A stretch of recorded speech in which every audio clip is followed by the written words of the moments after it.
Good morning, all of you. Today we will discuss about the nucleic acid and replication of DNA.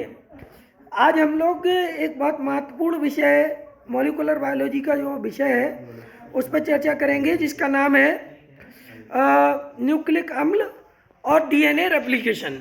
इस विषय पर हम चर्चा करेंगे। वीडियो को मैं आगे बढ़ाऊं उसके पहले आप सभी से एक निवेदन करना चाहूँगा कि आप चैनल पर पहली बार आए हैं तो चैनल को ज़्यादा से ज़्यादा संख्या में सब्सक्राइब कर लीजिएगा, वीडियो को ज़्यादा से ज़्यादा शेयर कीजिएगा, लाइक कीजिएगा और कमेंट कीजिएगा। आपका लाइक और शेयर हमें मोटिवेशन देगा, हम ज़्यादा से ज़्यादा अच्छा करने की कोशिश करेंगे।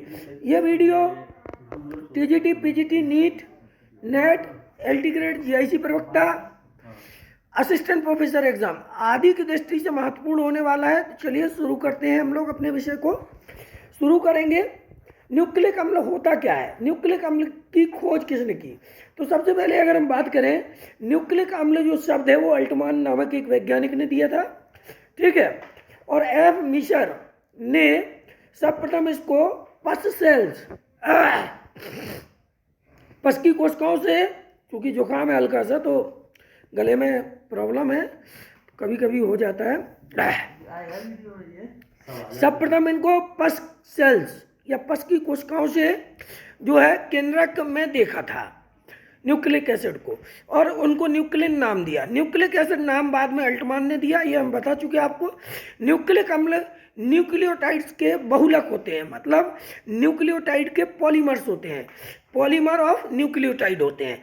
न्यूक्लियोटाइड होते क्या हैं? न्यूक्लियोटाइड की अगर हम बात करें तो न्यूक्लियोटाइड तीन चीज़ों से मिलकर बने होते हैं, constituent of three major component. First is nitrogen base, second is pentose sugar and third is phosphate. Nitrogen क्षार, पेंटोज शर्करा और फॉस्फेट, ये तीनों मिलकर के न्यूक्लियोटाइड की संरचना करते हैं, न्यूक्लियोटाइड को बनाते हैं। मुख्य रूप से संरचना के आधार पर नाइट्रोजन क्षार दो प्रकार के होते हैं। अगर हम देखें तो मुख्य रूप से संरचना के आधार पर जो नाइट्रोजन के क्षार होते हैं वो दो प्रकार के होते हैं। एक को बोलते हैं पाइरिमिडीन और एक को बोलते हैं प्यूरिन। एक को बोलते हैं प्यूरिन और एक को बोलते हैं पाइरिमिडीन, ठीक है। पाइरिमिडीन क्या होते हैं? इनकी संरचना एक पाइरिमिडीन रिंग से बनी होती है। इनमें एक सिंगल पाइरिमिडीन रिंग पाई जाती है और रिंग जो रिंग होगी उसका कंकाल दो नाइट्रोजन बेस चार कार्बन का बना होता है। मतलब जो ये पाइरिमिडीन रिंग होती हैं, इनका जो स्केलेटन है वो दो नाइट्रोजन क्षार और चार कार्बन के मॉलिक्यूल से बना होता है, और ये होते हैं साइटोसिन, थाइमिन एंड यूरेसिल। अगर हम साइटोसिन, थाइमिन की बात करें तो ये डीएनए में पाया जाता है, और यूरेसिल की बात करें तो ये आरएनए के अंदर पाया जाता है, ठीक है। डीएनए आरएनए की बाद में बात करेंगे। अभी मोस्टली जो चीज़ें हम बता रहे हैं आपको वो समझने की कोशिश करिएगा। अगर हम डायग्राम को देखें तो साइटोसिन का डायग्राम कुछ इस प्रकार से होता है। ये रिंग होती है, इस रिंग में एक कार्बन यहाँ होता है, एक कार्बन यहाँ होता है, एक कार्बन यहाँ होता है और एक कार्बन यहाँ होता है। ये चार कार्बन के मॉलिक्यूल्स होते हैं और दो नाइट्रोजन के मॉलिक्यूल्स होते हैं। दो नाइट्रोजन में एक मॉलिक्यूल्स ये होता है, एक ये होता है नाइट्रोजन का मॉलिक्यूल, ठीक है। इसी तरीके से यूरेसिल में अगर हम देखें तो यूरेसिल का डायग्राम ये है, इसको आप लोग देख लीजिएगा, नोट कर लीजिएगा। इसमें भी दो नाइट्रोजन के बेस हैं और चार कार्बन के बेस, ठीक है। ऐसे ही इसमें थाइमिन में, थाइमिन का स्ट्रक्चर देखेंगे तो इसमें भी दिखेगा। अब हम बात करते हैं प्यूरिन्स की। प्यूरिन्स की संरचना दो रिंग से बनी होती है, मतलब इसमें दो जो रिंग होती हैं वो पाई जाती हैं। एक तो पाइरिमिडीन रिंग पाई जाती है जिसमें दो नाइट्रोजन और चार कार्बन होते हैं। एक इमेडिजोल रिंग पाई जाती है, इमेडिजोल रिंग में दो नाइट्रोजन और तीन कार्बन होते हैं। मतलब ये इस तरीके की ये रिंग जो होती है इसको इमेडिजोल रिंग बोलते हैं। यहाँ पर एक कार्बन होता है और दो नाइट्रोजन होते हैं इसमें, ये एक नाइट्रोजन ये है, एक ये है, ठीक है। और एक कार्बन यहाँ पर होता है, एक कार्बन यहाँ पर होता है, तो तीन कार्बन दो नाइट्रोजन की इमेडाजोल रिंग पाई जाती है, और ये मोस्टली प्यूरिन्स जो होते हैं एडिनिन और ग्वानिन होते हैं। तो प्यूरिन्स और पिरिमिडीन दो तरह के नाइट्रोजन बेस पाए जाते हैं। अगर हम इनके स्ट्रक्चर को देखें तो ये इमेडाजोल रिंग है, हमने आपको बताया, और ये पाइरिमिडीन रिंग है। एडिनिन में कुल मिलाकर के 2+2 मतलब 4 नाइट्रोजन बेस और 4+3 मतलब 7 कार्बन मॉलिक्यूल्स पाए जाते हैं। ये इस तरीके से, इसी तरीके से ये ग्वानिन है। ग्वानिन का डायग्राम भी यहाँ दिया हुआ है, तो इसको नोट कर लीजिएगा। ठीक है, ये बहुत महत्वपूर्ण नाइट्रोजन क्षार हैं। इनको हम डिनोट करते हैं, रिप्रेजेंट करते हैं ए और जी से। एडिनिन को ए से और जी को ग्वानिन से, ग्वानिन को जी से। इसी तरीके से थाइमिन को टी से, साइटोसिन को सी से और यूरेसिल को यू से। ये सब हम डिनोट करते हैं। इसको हम थोड़ा सा बंद कर देते हैं। आगे बढ़ेंगे तो देखेंगे कि पेंटोज शुगर होती है। ठीक है, ये पेंटोज शुगर न्यूक्लिक एसिड के अंदर दो तरह की होती है, एक राइबोस शुगर और एक deoxy ribose sugar. Ribose sugar जो है वो आरएनए के अंदर पाई जाती है, और डीऑक्सी राइबोस शुगर जो होती है वो डीएनए के अंदर पाई जाती है। कहाँ पाई जाती है? डीएनए में पाई जाती है। इसके डायग्राम को भी आप लोग बहुत गौर से देखिएगा, बहुत इंपॉर्टेंट डायग्राम है। ठीक है, नाइट्रोजन बेस जो होते हैं वो पेंटोज शुगर के प्रथम कार्बन से बंध बनाकर प्रथम कार्बन से बॉन्ड बनाकर न्यूक्लियोसाइड बनाता है। मतलब कि जो ये डायग्राम है, इस डायग्राम में हम देखेंगे कि जो नाइट्रोजन बेस है, ये नाइट्रोजन बेस पेंटोज शुगर के जो है प्रथम कार्बन, फर्स्ट कार्बन, आप लोग देख रहे होंगे, ये फर्स्ट कार्बन के साथ जुड़ जाता है और इनके बीच में एक बॉन्ड बनता है, और ये दोनों मिलकर के एक संरचना बनाते हैं जिसको हम न्यूक्लियोसाइड कहते हैं। क्या कहते हैं? न्यूक्लियोसाइड कहते हैं। ठीक है, पिरामिडीन में तीसरे स्थान का नाइट्रोजन शुगर के साथ बॉन्ड बनाता है। मतलब अगर हम देखें तो थाइमिन, साइटोसिन और यूरेसिल, इन तीनों में से अगर कोई शुगर के साथ जुड़ता है तो इसका तीसरे नंबर का थर्ड नाइट्रोजन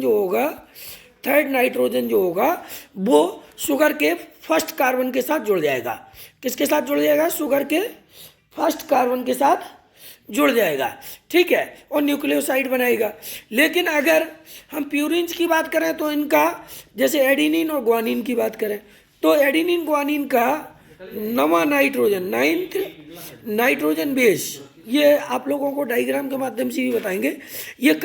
ये शुगर के पहले कार्बन के साथ जुड़ जाता है और न्यूक्लियोसाइड बनाता है।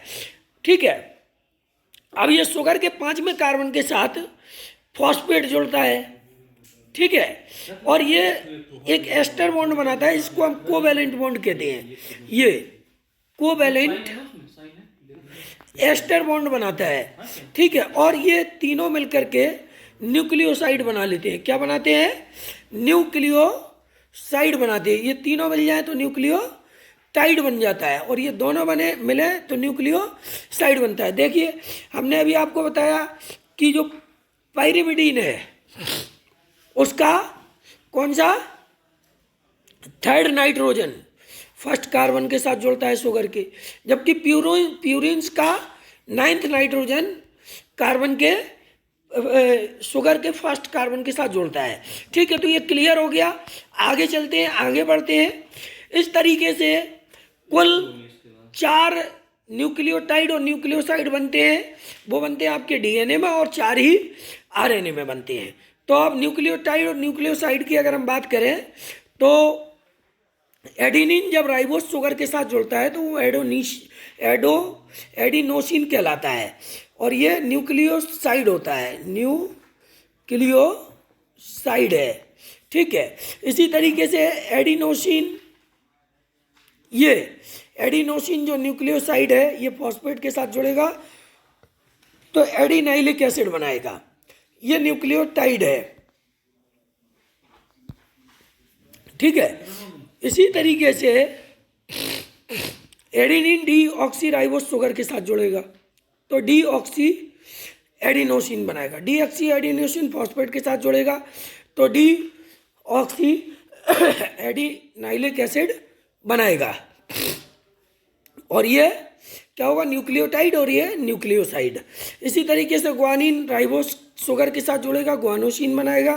ग्वानोसिन फॉस्फेट के साथ जुड़ेगा तो ये ग्वानोसिन जो फॉस्फेट के साथ जुड़ेगा तो ये बनाएगा ग्वानाइलिक एसिड, और ये बनेगा न्यूक्लियोटाइड, और ये बनेगा न्यूक्लियोसाइड। ठीक है। इसी तरीके से अगर हम देखें ग्वानिन डीऑक्सी राइबोस शुगर के साथ तो डीऑक्सी ग्वानोसिन बनेगा, और डीऑक्सी ग्वानोसिन फॉस्फेट के साथ जुड़ेगा तो डीऑक्सी ग्वानाइलिक एसिड बनेगा। साइटोसिन राइबोस शुगर के साथ जुड़ेगा तो साइटिडीन बनेगा। साइटिडीन जब फॉस्फेट के साथ जुड़ेगा तो साइटिडाइलिक एसिड बनेगा। ये इसी तरीके से साइटोसिन डीऑक्सी राइबोस शुगर के साथ जुड़ेगा और डीऑक्सीसाइटिडीन बनाएगा। डीऑक्सीसाइटिडीन फॉस्फेट के साथ जुड़ेगा और डीऑक्सीसाइटिडाइलिक एसिड बनाएगा। यूरेसिल राइबोज के साथ जुड़कर यूरिडीन बनाएगा। यूरिडीन फॉस्फेट के साथ जुड़कर यूरिडाइलिक एसिड बनाएगा। और इसी तरीके से थाइमिन जो है डीऑक्सी राइबोस शुगर के साथ जुड़ेगा तो ये डीऑक्सीथाइमिडीन बनाएगा। डीऑक्सीथाइमिडीन फॉस्फेट के साथ जुड़ करके डीऑक्सीथाइमिडाइलिक एसिड बनाएगा। इस तरीके से 4 नाइट्रोजन बेस आरएनए में राइबोस शुगर के साथ जुड़ते हैं तो 4 न्यूक्लियोसाइड बनाते हैं, और फिर वो चारों न्यूक्लियोसाइड फॉस्फेट के साथ जुड़ करके एक एस्टर कोवेलेंट बॉन्ड के साथ बनाते हैं और न्यूक्लियोटाइड बनाते हैं 4। तो आरएनए में अगर हम देखेंगे तो आरएनए के अंदर 4 न्यूक्लियोटाइड और 4 न्यूक्लियोटाइड और 4 न्यूक्लियोसाइड इसमें पाए जाते हैं। और इसी तरीके से डीएनए में भी 4 न्यूक्लियोटाइड 4 न्यूक्लियोसाइड पाए जाते हैं। अगर हम डीएनए के स्ट्रक्चर की बात करें तो डीएनए का ये स्ट्रक्चर होता है इस तरीके का। ठीक है। ये डबल हेलिकल स्ट्रक्चर होता है डीएनए का।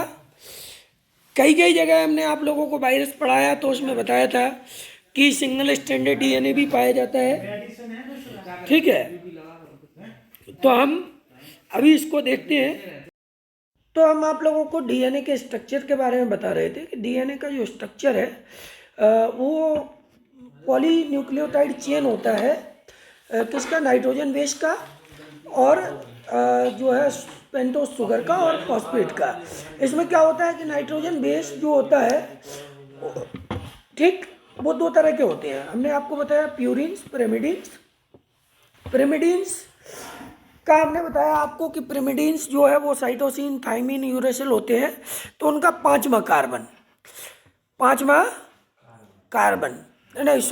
नाइट्रोजन पेंटोज शुगर के फर्स्ट नाइट्रोजन से जुड़ता है, और प्यूरिन का 9वां जो है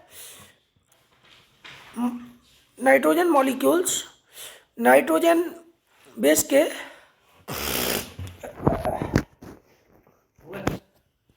प्यूरिन्स का 9वां जो नाइट्रोजन है वो पेंटोस शुगर के पहले कार्बन से जुड़ता है, और ये दोनों मिलकर के क्या बनाते हैं, न्यूक्लियोसाइड बनाते हैं। जब ये न्यूक्लियोसाइड बना लेते हैं तो न्यूक्लियोसाइड के अंदर एक एस्टर बॉन्ड न्यूक्लियोसाइड फॉस्फेट के साथ मिलकर के एक एस्टर बॉन्ड से जुड़ जाता है, और वो कोवेलेंट बॉन्ड होता है और वो बनाते हैं न्यूक्लियोटाइड। ठीक है। तो हमने उसके बारे में बता दिया। अब डीएनए की हम लोग बात कर लें तो डीएनए को सबसे पहले एक वैज्ञानिक थे जिनको कहते हैं मीसर, उन्होंने खोजा था। डीएनए को मीसर ने खोजा था सबसे पहले, और डीएनए का जो नाम है वो जैकेरिस नामक एक वैज्ञानिक ने दिया था। डीएनए जो टर्म है वो जैकेरिस नामक वैज्ञानिक ने दिया था। डीएनए में पेंटोज शुगर की डीऑक्सीराइबोज व नाइट्रोजन क्षारक मतलब 5 कार्बन वाला पेंटोस शुगर जिसमें 5 कार्बन होते हैं, ऐसा शुगर जिसको हम कहते हैं डीऑक्सीराइबोस शुगर, वो पाया जाता है। उसके अलावा इसमें 4 नाइट्रोजन के बेस पाए जाते हैं, जिनमें 2 प्यूरेन्स होते हैं और 2 पिरिमिडीन्स होते हैं। अगर हम प्यूरेन्स की बात करें तो एडेनिन और थाइमिन और साइटोसिन पाए जाते हैं, और पिरिमिडीन्स की बात करें तो उसमें एडेनिन और ग्वानिन्स पाए जाते हैं, 2। ठीक है, अगर हम देखेंगे, अभी हमने आप लोगों को इसके बारे में बताया भी था कि प्यूरिन्स क्या होते हैं, पिरिमिडीन्स क्या होते हैं, इस बारे में हमने आपको अभी जस्ट बताया था। आगे 2 प्यूरिन्स होते हैं, एडेनिन और ग्वानिन, और बाकी जो है 2 पिरिमिडीन होते हैं, जिनको हम बोलते हैं थाइमिन और साइटोसिन। ठीक है, 2 थाइमिन साइटोसिन, ठीक। तो ये थाइमिन और साइटोसिन, ये दोनों मिलकर के जो है क्या बनाते हैं, पिरिमिडीन्स, पायरीमिडीन बनाते हैं। ठीक है, और ये जो है ग्वानिन और एडेनिन मिलकर के ये बनाते हैं प्यूरिन्स। तो ये प्यूरिन्स और पिरिमिडीन्स, 2 प्यूरिन पाए जाते हैं, 2 जो है प्यूरिन्स पाए जाते हैं और 2 पिरिमिडीन्स। इसमें अगर हम देखें तो यूरेसिल नामक नाइट्रोजन बेस एब्सेंट होता है। ठीक है, वो आरएनए में पाया जाता है। यूरेसिल कहाँ पाया जाता है, आरएनए में पाया जाता है। अगर हम इसके आगे देखें तो विल्किंस और फ्रैंकलिन 2 वैज्ञानिक थे जिन्होंने एक्सरे क्रिस्टलोग्राफी की सहायता से डीएनए की स्टडी की। किसकी सहायता से, एक्सरे क्रिस्टलोग्राफी की सहायता से डीएनए की स्टडी की, और अपनी स्टडी के आधार पर 1953 में 1953 में मतलब इनका जो अध्ययन था, विल्किंस और फ्रैंकलिन, इनका अध्ययन था, इनके अध्ययन के आधार पर 1953 में वॉटसन, जेडी वॉटसन और क्रिक, ठीक है, इन 2 वैज्ञानिकों ने डीएनए का डबल हेलिक्स मॉडल प्रस्तुत किया, डीएनए डबल हेलिकल स्ट्रक्चर के बारे में बताया। According to this structure Watson, Crick और विल्किंस, ठीक है, इन तीनों का बहुत योगदान रहा। तो इस स्ट्रक्चर के लिए 1962 में 1962 में इनको नोबेल प्राइज दिया गया।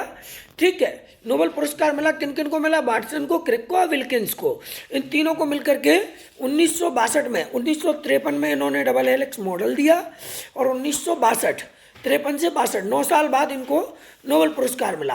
अकॉर्डिंग टू दिस मॉडल, इस मॉडल के अनुसार डीएनए 2 पॉलीन्यूक्लियोटाइड चेन का बना होता है। किसका बना होता है, डीएनए 2 पॉलीन्यूक्लियोटाइड चेन का बना होता है। दोनों श्रृंखलाएं एक दूसरे की कंप्लीमेंट्री समानांतर होती हैं, मतलब पूरक प्रति समानांतर होती हैं, और फॉस्फोडाइएस्टर बॉन्ड की दिशा दोनों श्रृंखलाओं में विपरीत होती है। मतलब दोनों जो चेन होती हैं उनमें फॉस्फोडाइएस्टर बॉन्ड अपोजिट होता है। जैसे एक श्रृंखला का फॉस्फोडाइएस्टर बॉन्ड 3 to 5 प्राइम होता है, तो दूसरी का 5 प्राइम to 3 प्राइम होता है। अभी हम डायग्राम के माध्यम से आपको बताते हैं। जैसे ये है, सपोज करिएगा ये एक डायग्राम है, इसमें अगर ये 5 प्राइम to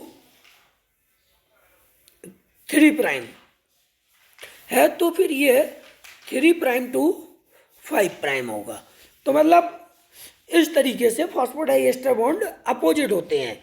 ठीक है, अगर हम आगे देखें तो डीएनए की दोनों पॉलीन्यूक्लियोटाइड श्रृंखलाएं आपस में किससे जुड़ी होती है, हाइड्रोजन बॉन्ड की सहायता से जुड़ी होती है। दोनों श्रृंखलाएं जो होती हैं उनके बीच में हाइड्रोजन बॉन्ड होते हैं, उनसे ये जुड़ी होती है हाइड्रोजन बॉन्ड की सहायता से। ये जो बॉन्ड होते हैं हाइड्रोजन के, दोनों श्रृंखलाओं में उपस्थित जो कंप्लीमेंट्री नाइट्रोजन क्षारक होते हैं उनके मध्य बनते हैं। मतलब जो नाइट्रोजन बेस होते हैं एडेनिन, थाइमिन, इन दोनों के बीच में डबल हाइड्रोजन बॉन्ड बनता है, और ये दोनों श्रृंखलाओं को जोड़ता है। और साइटोसिन और ग्वानिन, इनके बीच में ट्रिपल हाइड्रोजन बॉन्ड बनता है, 3 हाइड्रोजन बॉन्ड बनते हैं। अगर हम देखें तो मतलब एडेनिन थाइमिन के साथ जुड़ता है, और ये डबल हाइड्रोजन बॉन्ड बना करके दोनों श्रृंखलाओं को जोड़ता है। इसी तरीके से ग्वानिन साइटोसिन के साथ ट्रिपल बॉन्ड बना करके दोनों श्रृंखलाओं को जोड़ता है। तो ये कंप्लीमेंट्री जो नाइट्रोजन बेस होते हैं प्यूरिन्स पिरिमिडिन्स, वो एक दूसरे के साथ जोड़ करके हाइड्रोजन बॉन्ड से श्रृंखलाओं को या चेन्स को जोड़ने का काम करते हैं। एक रूल है चारगाफ का रूल, जिसको हम चारगाफ इक्विवेलेंसी रूल कहते हैं, चारगाफ का तुल्यांकी नियम कहते हैं।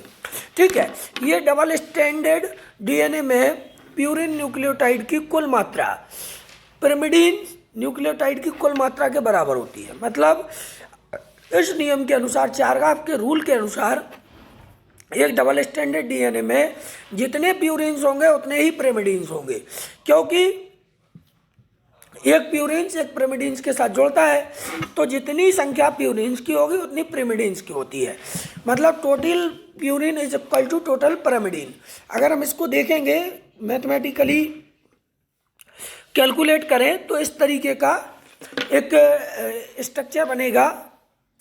एडेनिन हमेशा थाइमिन के साथ जोड़ता है और ग्वानिन साइटोसिन के साथ जोड़ता है। तो जितने ग्वानिन होंगे उतने साइटोसिन होंगे, जितने एडेनिन होंगे उतने थाइमिन होंगे। अगर कोई पूछता है, इससे बहुत सारे क्वेश्चन मैथमेटिकली पूछ लिए जाते हैं कि जो है, जैसे पूछ लिया जाएगा कि किसी डीएनए में अगर 70%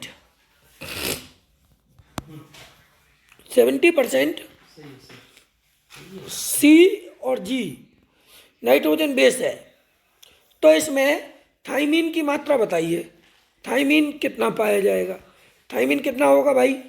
इसको आपको चारगाफ रूल्स के अकॉर्डिंग जो है सॉल्व करना है।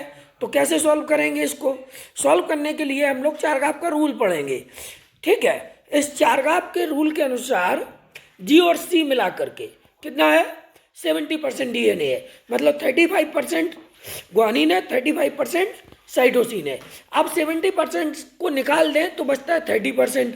30% जो बचता है उसमें क्या है, थाइमिन और एडेनिन है। तो 30% को हम डिवाइडेड बाई 2 कर देंगे तो 15%, तो 15% थाइमिन होगा। ठीक है, 15% थाइमिन होगा। ये गेट के एग्जाम में पिछले 2022 में क्वेश्चन आया था। ठीक है, अगर हम बेस रेशियो की बात करें तो A+T मतलब adenine plus thymine upon G+C is equal to constant for given species. मतलब ये किसी भी स्पीसीज के लिए कांस्टेंट होते हैं। ठीक है, अब हम देखें ऐसा डीएनए जिसमें AT क्षारक युग्म GC क्षारक युग्मों से ज़्यादा होते हैं। मतलब ऐसा डीएनए जिसमें एडेनिन थाइमिन की मात्रा ग्वानिन साइटोसिन की अपेक्षा ज़्यादा होती है। ठीक है, तो उसको हम AT टाइप डीएनए बोलते हैं। और जहाँ पर ग्वानिन साइटोसिन की मात्रा एडेनिन थाइमिन से ज़्यादा होती है उसको GC टाइप डीएनए बोलते हैं। ठीक है, AT प्रकार के डीएनए का क्षार अनुपात 1 से ज़्यादा होता है। मतलब अगर हम चारगाफ के रूल के अनुसार देखें तो जो नाइट्रोजन बेस का डीएनए के नाइट्रोजन बेस का रेशियो होता है वो 1 होता है। लेकिन अगर AT टाइप का डीएनए होगा तो उसमें जो रेशियो आएगा वो 1 से हमेशा ज़्यादा आएगा। और ज़्यादातर यूकैरियोटिक जो डीएनए होते हैं उनमें, जितने भी यूकैरियोटिक डीएनए होते हैं उनमें AT टाइप डीएनए ही पाया जाता है। ऐसा डीएनए जिसमें AT की मात्रा से ज़्यादा GC की मात्रा पाई जाती है, मतलब GC रिच होता है जो, उसको हम GC डीएनए कहते हैं। और ये प्रोकैरियोटिक डीएनए होता है। क्या होता है? Prokaryotic DNA. और इसका जो रेशियो होगा, बेस रेशियो, वो 1 से कम आएगा हमेशा हमेशा। तो प्रोकैरियोटिक डीएनए जो होता है वो GC टाइप डीएनए होता है और इसमें GC की मात्रा ज़्यादा होती है, इसलिए इसका बेस रेशियो 1 से कम होता है। ठीक है, डीएनए मेल्टिंग पॉइंट जो होता है, डीएनए का मेल्टिंग पॉइंट जो होता है वो GC की मात्रा पर निर्भर करता है। मतलब डीएनए का गलनांक, डीएनए कहाँ किस टेम्परेचर पर मेल्ट होगा ये डिपेंड करता है ग्वानिन साइटोसिन की मात्रा पर। ठीक है, और GC घटक की मात्रा ज़्यादा होने पर मेल्टिंग पॉइंट बढ़ जाता है। किसी डीएनए में अगर GC की मात्रा, ग्वानिन साइटोसिन की मात्रा ज़्यादा है तो वहाँ पर जो है वो क्या होगा, उस डीएनए का मेल्टिंग पॉइंट बढ़ जाएगा, ज़्यादा हो जाएगा। जैसे कि हम अगर बात करें कि प्रोकैरियोटिक जो डीएनए होता है उसका मेल्टिंग पॉइंट ज़्यादा होता है than eukaryotic DNA. Eukaryotic DNA का मेल्टिंग पॉइंट कम होता है। ठीक है, आगे अगर हम देखें तो डीएनए की दो स्ट्रैंड में से केवल एक स्ट्रैंड के पास ही आनुवंशिक सूचना होती है। मतलब डीएनए की जो डबल स्ट्रैंड होती है उनमें से केवल एक स्ट्रैंड के पास ही जेनेटिक इन्फॉर्मेशन होती है, जिसको सेंस स्ट्रैंड कहते हैं। और जिसमें जेनेटिक इन्फॉर्मेशन होती है उसको हम सेंस स्ट्रैंड कहते हैं। सेंस स्ट्रैंड ही ट्रांसक्रिप्शन में भाग लेता है। सेंस स्ट्रैंड ही क्या करता है, ट्रांसक्रिप्शन में पार्टिसिपेट करता है, मतलब डीएनए से एमआरएनए बनाने का काम करता है। डीएनए की दूसरी जो श्रृंखला होती है, दूसरी चेन होती है जिसमें आनुवंशिक सूचनाएं या जेनेटिक इन्फॉर्मेशन नहीं होती है, उसको हम एंटी सेंस स्ट्रैंड कहते हैं। क्या कहते हैं, एंटी सेंस स्ट्रैंड। और एंटी सेंस स्ट्रैंड ट्रांसक्रिप्शन में पार्टिसिपेट नहीं करता है। ये बहुत इंपॉर्टेंट बात है, इसको समझने के लिए आप लोगों को बहुत समय लगेगा। अगर आप लोग निरंतर वीडियो देखेंगे और नोट्स प्रिपेयर करेंगे तो एक दिन ये बात आपको बहुत अच्छे से समझ में आ जाएगी। क्योंकि मॉलिकुलर बायोलॉजी एक ऐसा विषय है, जेनेटिक्स, मॉलिकुलर और सेल बायोलॉजी, ये ऐसे विषय हैं जिनको पढ़ने से ज़्यादा समझने की आवश्यकता होती है। अगर हम इसको समझेंगे तो हमें बहुत सारी चीज़ें समझ में आएंगी। अब हम डीएनए अणु के विन्यास की बात करें, डीएनए अणु के विन्यास की बात करें तो डीएनए का जो श्रृंखलाएं हैं वो सीढ़ीनुमा हेलिकली कॉइल्ड होती हैं। वो इस तरीके से होती हैं, अभी मैंने डायग्राम के माध्यम से आप लोगों को बताया भी था। इस तरीके से हेलिकली कॉइल्ड होती है एक दूसरे के साथ। ठीक है, डीएनए की जो रीलिंग ऑफ लेडर होती है, मतलब रीढ़ होती है, वो फॉस्फेट और शुगर की बनी होती है। मतलब जो ये रेलिंग होती है, ये काय की बनी होती है, फॉस्फेट और शुगर की बनी होती है। हम आपको बता ही चुके हैं अभी कि ये डीएनए अगर इस तरीके का डायग्राम है तो इसमें ये हाइड्रोजन बॉन्ड से नाइट्रोजन क्षार जुड़ते हैं। तो ये जो रेलिंग है ये काय की बनी होगी, ये बनी होगी फॉस्फेट और शुगर की, फॉस्फेट और शुगर की ये बनी होती है। ठीक है, तथा जो स्टेप्स होते हैं, बार होते हैं, वो नाइट्रोजन क्षारकों के जोड़े के बने होते हैं और हाइड्रोजन बॉन्ड से जुड़े होते हैं। ये हमने आपको बता दिया। दो क्रमागत पदों के बीच की दूरी, मतलब ये दो नाइट्रोजन क्षार हैं, थोड़ा सा इसको, जैसे AT और GC, ये दो नाइट्रोजन क्षार हैं। इन दोनों नाइट्रोजन क्षारों के बीच की जो दूरी होगी, इससे इसके बीच की दूरी, वो 3.4 एंगस्ट्रम होती है। कितनी होती है, 3.4 एंगस्ट्रम। और डीएनए अणु की एक पूरी कुंडली में 10 नाइट्रोजन बेस होते हैं। तो 3.4 इंटू 10 कर देंगे तो 34 एंगस्ट्रम जो है नाइट्रोजन क्षार पाए जाएंगे। अतः एक पूरे कुंडलन की लंबाई 34 एंगस्ट्रम होगी और ये इसको हम हेलिक्स की लेंथ कहते हैं। ठीक है, ये हमने देखो आपको यहाँ बताया भी है कि ये फॉस्फेट और शुगर का स्ट्रक्चर होता है। ये जो बने होते हैं ये फॉस्फेट शुगर से, बाकी ये जो बार्स होते हैं, पद होते हैं, नाइट्रोजन बेस और हाइड्रोजन बॉन्ड के बने होते हैं। ठीक, क्लियर, आगे बढ़ते हैं। ठीक है, तो डीएनए हेलिक्स की जो लेंथ होगी वो 34 एंगस्ट्रम होगी। डीएनए अणु का अगर व्यास देखें, डायमीटर देखें, तो दोनों श्रृंखलाओं के फॉस्फेट के बीच की दूरी 20 एंगस्ट्रम होती है। कितनी होती है, इसके डायमीटर को देखें तो 20 एंगस्ट्रम।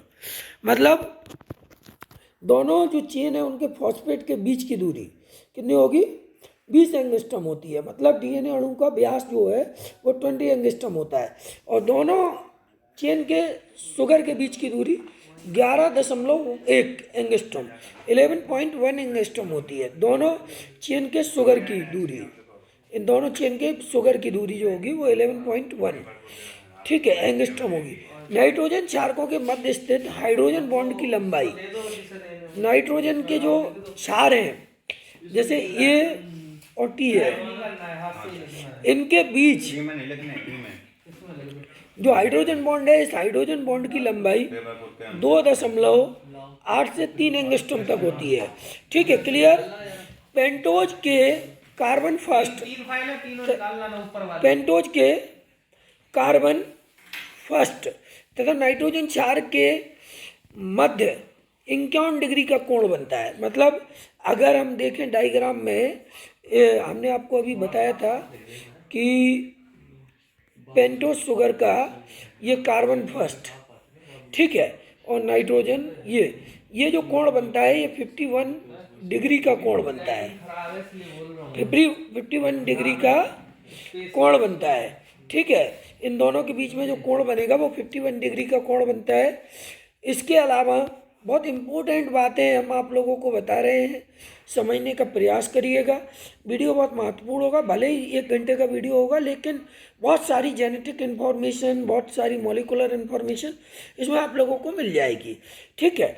डीएनए के अणु का भार 10⁻6 से लेकर के 10⁹ डाल्टन तक हो सकता है।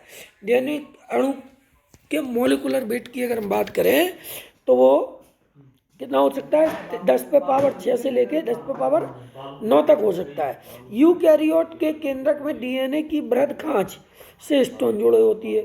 मतलब यूकैरियोटिक जो डीएनए होता है उसकी एक बृहद खांच होती है, उसमें हिस्टोन प्रोटीन जुड़े होती है, और डीएनए व हिस्टोन के बीच में सॉल्ट बॉन्ड बनता है जिसको हम मैग्नीशियम आयन बॉन्ड कहते हैं, और 30 डिग्री के कोण पर जुड़े होते हैं। हिस्टोन और डीएनए कितने 30 डिग्री के कोण पर जुड़ता है, इनके बीच में लवण बॉन्ड या सॉल्ट बॉन्ड बनता है जिसको हम मैग्नीशियम आयन बॉन्ड कहते हैं। गुणसूत्रों में डीएनए अणु रेखीय होता है। क्रोमोसोम की अगर हम बात करें तो लीनियर डीएनए होता है, लेकिन प्रोकैरियोट, माइटोकॉन्ड्रिया और क्लोरोप्लास्ट में जो डीएनए होता है वो सर्कुलर होता है। मतलब अगर हम यूकैरियोटिक क्रोमोसोम के अंदर देखेंगे तो जो डीएनए होगा वो लीनियर होगा, लेकिन प्रोकैरियोटिक कुछ सेल्स, माइटोकॉन्ड्रिया और क्लोरोप्लास्ट में या प्रिमिटिव सेल्स में हम देखेंगे तो डीएनए जो होगा वो सर्कुलर होगा, वृत्ताकार होगा। जैसे कि लैम्डा 174 बैक्टीरियोफाज में सिंगल स्टैंडर्ड सर्कुलर डीएनए पाया जाता है। इसी तरीके से इसको सिंसीमर ने खोजा था, एक वैज्ञानिक थे सिंसीमर, उन्होंने खोजा था। इसी तरीके से G4, S13, M13, F1, FD बैक्टीरियोफोज में भी सिंगल स्टैंडर्ड सर्कुलर डीएनए पाया जाता है, ठीक है। तो ये बहुत महत्वपूर्ण बात है इसको समझने के लिए। अगर हम मतलब घुमाव की दिशा के आधार पर देखें, एंटी क्लॉकवाइज और क्लॉकवाइज, तो डीएनए 2 प्रकार के होते हैं, एक तो राइट हैंडेड डीएनए और एक लेफ्ट हैंडेड डीएनए, ठीक है। जो राइट हैंडेड डीएनए है भूमि की दिशा दक्षिणावर्त होती है, और में जो घुमाव होता है वो जो क्लॉकवाइज होता है, ठीक है। एंटी क्लॉकवाइज नहीं होता, क्लॉकवाइज होता है। और वॉटसन क्रिक द्वारा जिस डीएनए मॉडल को दिया गया था वो बीडीएनए का मॉडल था, और वो राइट हैंडेड डीएनए का उदाहरण है, ठीक है। तो राइट हैंडेड डीएनए के उदाहरण और भी बहुत सारे हैं। सिर्फ एक प्रकार का डीएनए जो है वो लेफ्ट हैंडेड होता है।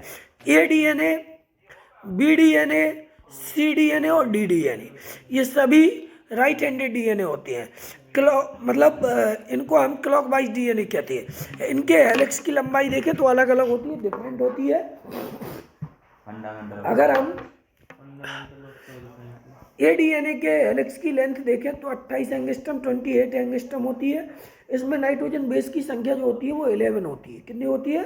11 होती है। और 2 नाइट्रोजन बेस के बीच की दूरी 2.56 होती है एंगस्ट्रम में, ठीक है। इस तरीके से अगर हम देखें तो ये डीएनए का जो व्यास होता है वो 23 एंगस्ट्रम होता है। कितना होता है? 23 एंगस्ट्रम। इसी तरीके से हम बी डीएनए को देखें तो बी डीएनए की जो लंबाई है वो हम आपको बता चुके, 34 एंगस्ट्रम होती है। 2 बेस पेयर के बीच की दूरी 3.4 एंगस्ट्रम होती है। 10 बेस पेयर्स पाए जाते हैं एक कॉइल में, और 20 एंगस्ट्रम इसका डायमीटर होता है। सी डीएनए की अगर हम बात करें तो 31 एंगस्ट्रम इसकी लंबाई होती है हेलिक्स की, और 9.33 बेस पेयर पाए जाते हैं एक हेलिक्स में, और 2 बेस पेयर के बीच की दूरी 3.32 एंगस्ट्रॉम होती है। इस तरीके से कुल डायमीटर 19 एंगस्ट्रॉम या 19 एंगस्ट्रॉम होता है, ठीक है। अगर हम डी डीएनए की बात करें तो डी डीएनए में 24.2 एंगस्ट्रॉम हेलिक्स की लेंथ होती है, 8 बेस पेयर, 8 बेस पेयर पाए जाते हैं और 2 बेस पेयर के बीच की दूरी 3.03 एंगस्ट्रॉम होती है। 19 एंगस्ट्रॉम इसका भी व्यास होता है। ठीक है, क्लियर। अगर हम लेफ्ट हैंडेड डीएनए की बात करें तो ये एंटी क्लॉकवाइज होता है, ये वामाव्रत होता है, इसकी जो रोटेशन होती है वो वामाव्रत होती है, ये एंटी क्लॉक वाइज घूमता है। और जेड डीएनए इसे रिच नामक एक वैज्ञानिक ने खोजा था। इसमें फॉस्फेट शुगर की जो रीढ़ बनी होती है, मतलब ये जो रीढ़ बनी होती है ये जिगजैग बनी होती है, जिगजैग बनी होती है। ठीक है, ये जिगजैग होती है। जेड डीएनए की इकाई डाई न्यूक्लियोटाइड्स होते हैं, इसकी जो यूनिट होते हैं वो डाई न्यूक्लियोटाइड होते हैं। प्यूरिन पिरिमिडीन इसमें अल्टरनेट क्रम में जुड़े होते हैं, प्यूरिन और पिरिमिडीन अल्टरनेट क्रम में जुड़े होते हैं। इसकी हेलिक्स की लंबाई बहुत होती है, सबसे ज़्यादा 45.6 एंगस्ट्रॉम। इसका व्यास सबसे कम होता है, डायमीटर 18.4 एंगस्ट्रॉम। ठीक है, क्लियर। जिसकी लेंथ ज़्यादा होती है सबसे ज़्यादा, वो लेफ्ट हैंडेड डीएनए होता है, जिसको हम जेड डीएनए भी कहते हैं। ठीक है, इसमें अगर हम बेस पेयर की संख्या देखें तो 6 डाइमर होते हैं, 12 बेस पेयर लगे होते हैं और 2 बेस पेयर के बीच की दूरी 3.75 एंगस्ट्रॉम होती है। ठीक है, पैलिंड्रोमिक सीक्वेंस बिल्सन और थॉमस नामक 2 वैज्ञानिकों ने खोजा था। ठीक है, ये नाइट्रोजन बेस का ऐसा सीक्वेंस होता है जो दोनों तरफ से एक जैसा होता है। मतलब अगर हम इसको देखें तो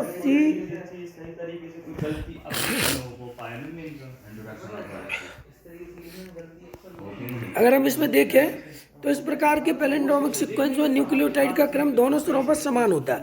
अगर हम इसको देखें, देखो CCGGTA, तो हम इसको देखेंगे यहाँ भी सेम होगा, ये और ये सेम है। ठीक है, ये और ये सेम है, तो दोनों सिरों पर जो होगा पैलिंड्रोमिक सीक्वेंस में वो नाइट्रोजन बेस सेम होंगे। सी वैल्यू पैराडॉक्स की बात करें हम, ये बहुत शॉर्ट में दिया हुआ है, इसको हम बड़े तरीके से बताएंगे। सजीव के कुल हैप्लॉइड जीनोम में डीएनए की जो कुल मात्रा होती है उसको हम सी वैल्यू बोलते हैं। अगर हम सी वैल्यू पैराडॉक्स की बात करें तो वंशानुगत क्रम में जो डेवलपमेंट हुआ, एवोल्यूशनरी क्रम में देखें तो कुछ ऐसे जीव हैं जो लोअर जीव हैं, लोअर वर्टिब्रेट्स हैं, लेकिन उनमें डीएनए की मात्रा ह्यूमन बीइंग से बहुत ज़्यादा है। तो ऐसी जो कंडीशन सी वैल्यू पैराडॉक्स कहलाती है। आगे बढ़े। ठीक है, डीएनए का रेप्लिकेशन बहुत इंपॉर्टेंट टॉपिक है, आप लोग पूरा सीखने का प्रयास करेंगे तो बहुत अच्छे से समझ में आएगा।